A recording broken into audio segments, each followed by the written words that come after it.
Well, hello, and it's time once again for another apple recipe. Today's recipe, I'm making an apple butter gooey cake. I've never actually made a buttery gooey cake before, but I know my friend Carlee from Cooking with Carlee loves these gooey cakes. I'm going to try her recipe, apple butter gooey cake, and I can't wait to try it. Bowl. You need a spice cake mix, 1 egg.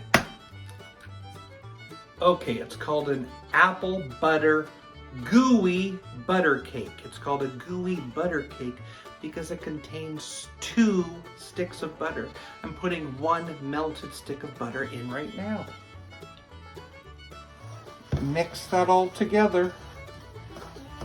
And this gets pressed into the bottom of your glass baking dish. This is the crust of the cake. In that same bowl, add a block of softened cream cheese and a stick of softened butter. I'm going to be beating this together until smooth and creamy.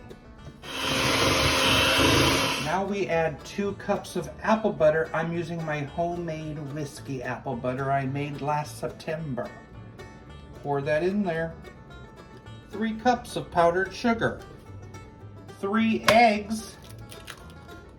And stir that gently together. Try not to add too much air. And pour that on top. So you're going to bake this in a 350-degree oven for about 45 minutes.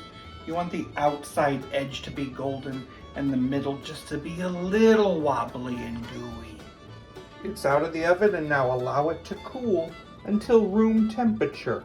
Now I'm just going to sprinkle some powdered sugar all over the top of it.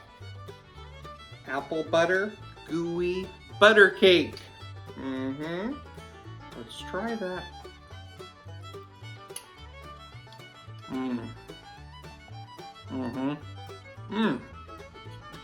I love it. Buttery and gooey. It's perfect. Thanks, Carlee, for this awesome suggestion. Did you hear about the dog that could play the piano? He wasn't that good. His balk was worse than his bite.